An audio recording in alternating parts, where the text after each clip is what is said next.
This is What's Going On Central Illinois, the Greater Peoria Public Affairs Program. It's a weekly check of charitable community events, organizations, and neighborhood goings on with me, Roxy, a production of Cumulus Central Illinois.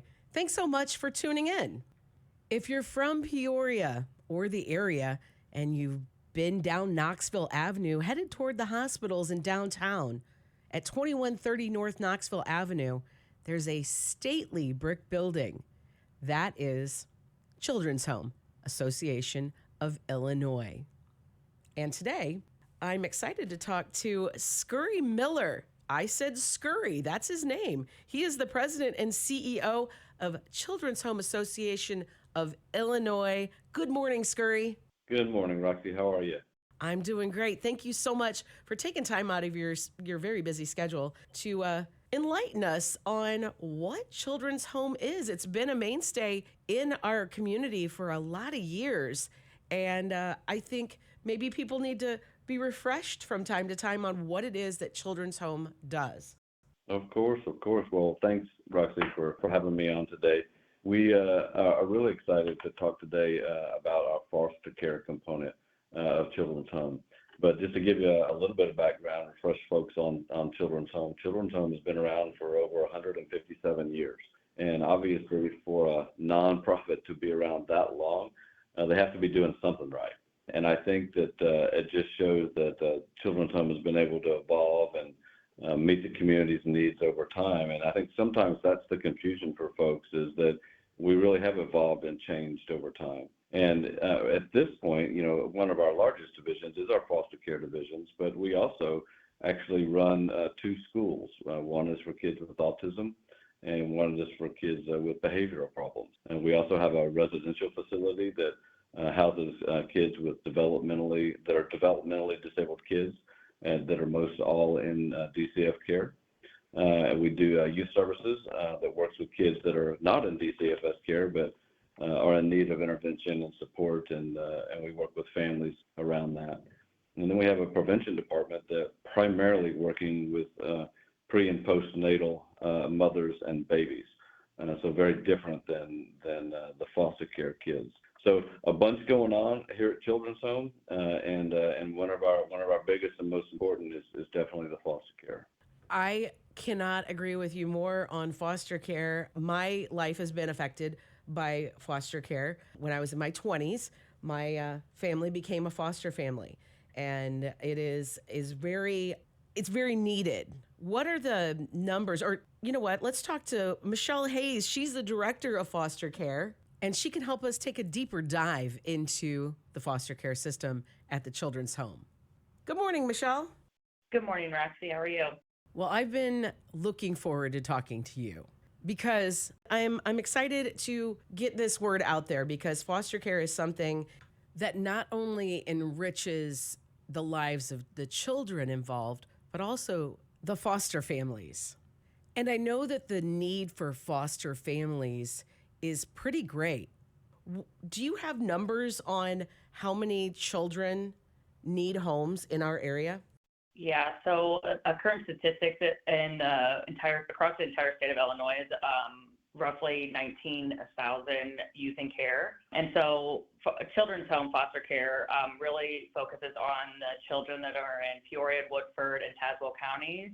And right now that number is roughly 1,300 kids. Wow. Yes, and I mean, it's growing every day as well, because new hotline calls are placed probably every minute. Yeah, and I think that Peoria County is the third highest county for kids that are in care, behind Cook and the city of Chicago. Pretty astounding. That is astounding. Yeah, and our program currently is serving 223 of those youth in care within our program. So now let me back up. Let's explore the foster system. How many of these children eventually get back to their original homes? I don't have an exact statistic, but that is our number one goal when a youth it comes into foster care, is to reunify with biological families. We do that by supporting the family with different services, and really our foster homes are the support for the youth that are in care to help them through the extremely emotional distress that they're feeling with being in foster care. But that's ultimately our goal, is to return these youth to their biological family. Yeah, and we know that that's not always possible, and so in those cases, obviously we would want to try to help them be adopted, and be in a loving, caring environment with capable caregivers. And that's sort of the next step in the process. And sometimes these kids are old enough that they're pretty close to being ready to transition into adulthood, move on towards self-sufficiency. So there's kind of three different levels that we start out with, obviously the best. But then, second and third is we continue to work with the kids if they do come into foster care. Yes, ultimately our goal is to either reunify or to provide permanency in some other way, whether it be adoption, guardianship, or help them successfully enter into independence and adulthood. One thing I was thinking, Michelle, is just about why kids come into foster care and what happens that this becomes the case. And I wonder if you could speak to that. Yeah, so we have youth that come into foster care for all different reasons. It all starts with a hotline call to DCFS. So we see a lot of abuse and neglect. We see environmental neglect, educational neglect, medical neglect, obviously physical, emotional abuse, probably are our main ones. And then we also see some older youth that have some delinquency issues that will come into foster care that really just their family needs that extra support from us to help kind of rectify those situations. Yeah, sometimes it does take a village, doesn't it? Yes, it does. And we at Children's Home offer quite a bit of in-house services to our families. So we have a parenting class, a domestic violence course. We have in-house foster care therapists that get assigned to our youth. We have a consulting psychiatrist that prescribes medications and monitors our youth in their homes with their mental health, which is just extremely helpful to our families to have so much under one roof to help assist. We're talking foster care, Children's Home, talking with Scurry and Michelle. And I wonder if you could enlighten us, what does it take to become a foster parent? And is it for everyone? What do you think makes the best foster family? So I do think fostering is for everyone. I think anyone that has an open heart and an open home and is willing to really assist with providing that safe and loving environment for a kid that's going through a pretty traumatic thing in their life. You have to be 21 to be a foster parent, but you don't have to be married. You have to be able to pass up a background check and be able to meet the needs of our youth that are in foster care. But I ultimately think it comes down to having that safe and loving environment and willing to open your home and your heart to these youth that are really struggling, and the families that come along with those youth that are also struggling. So if someone listening is like, I want to look at this further, they want to get involved, make a difference, how would they go about that? So there's two different avenues that they could go to. We have our website, which is www.chail.org, or they also could reach out via email at info@chail.org. And that's CHAIL. Yep. The acronym for Children's Home Association of Illinois. Michelle, what is your experience then with foster care system? How have you found it? Is it moving in the right direction? So I have been at Children's Home for 10 years, and I have been in child welfare for almost 12, all within the foster care system. I think there's just so many trends and ebbs and flows kind of with the state of the state. So I do think that there is a very high need for foster parents right now. We have, as we stated earlier, just a very large amount of youth in care, and I just want to make sure that we can continue to support that number and making sure that these kids have safe and loving homes. And Scurry, how about you? I would just say that, to give folks sort of an idea of how many calls come into the abuse and neglect hotline. In the last 6 months, there's been 100,015 calls have been made to the hotline for folks that believe that there may be some sort of abuse or neglect occurring. It's not a problem that's going away. The state of Illinois is really stepping up. Governor Pritzker has allotted, I don't have the exact number, but allotted a lot more money funding towards DCFS. And actually, it's sort of been a staged progression of money since he's become governor.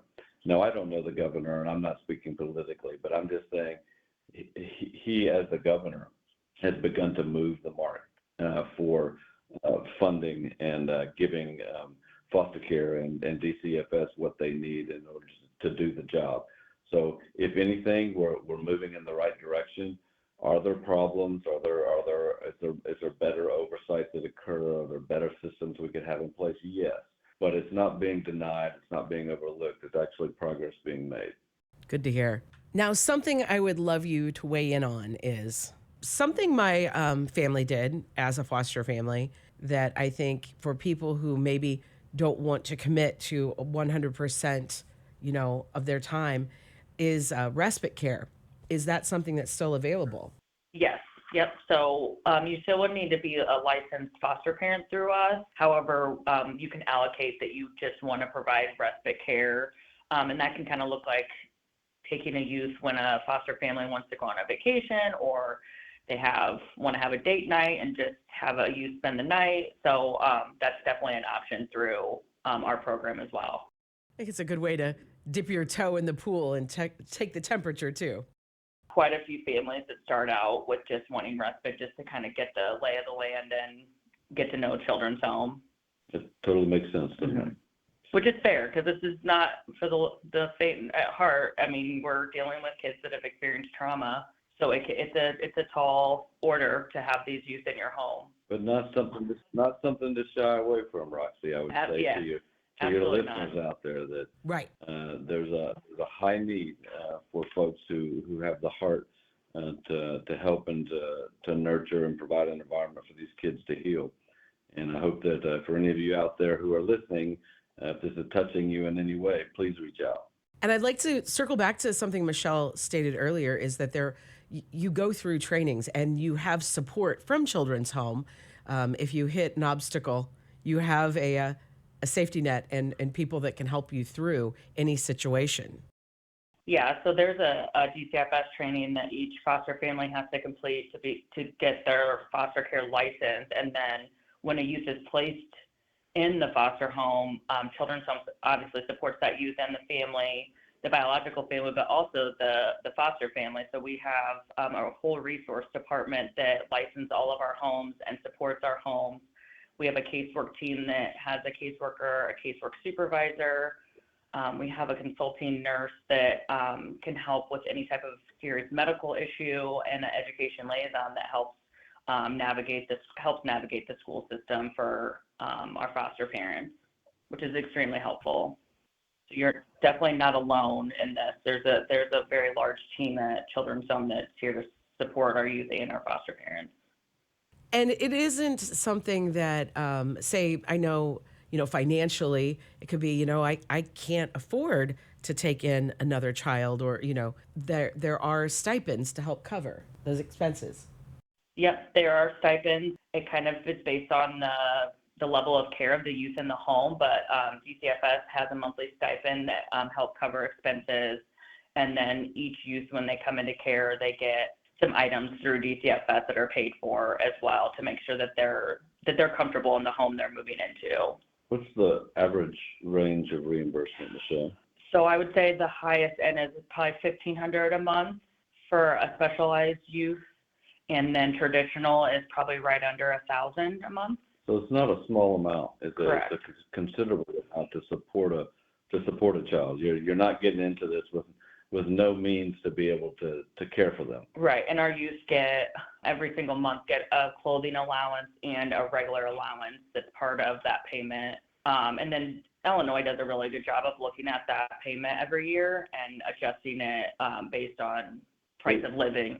And that's not something that they did, actually, until Governor Pritzker took over, and they sort of earmarked it, compared it, some USDA, some statistics, and said, you know what, what it costs to raise a child, we're not even close to that. So just in the last year, 2 and 3 years, that has increased dramatically. I'm talking with Scurry Miller and Michelle Hayes of Children's Home Association of Illinois. We're discussing foster parenting, foster families, and opening your hearts and your home to help kiddos in need. So if somebody's interested in finding out more, just because you call doesn't mean you have to take that plunge right away. But chail.org is the best way to find out all you need to know. They can reach out at info@chail.org as well, and then that message can get to where it needs to be. And if they're not computer savvy, is there a main phone number that folks could call and ask for the foster care department? Yep. They can also call us at 685-1047 and ask for the foster care team, and they'll get connected right away. And that voice is Camille Simpson. She's the Chief of External Affairs. Thanks so much for chiming in, Camille. I'm going to have to remember that number today because I didn't know the number. I was looking at both of them like, I hope you know the main number. But 685-1047, I've got to be able to remember.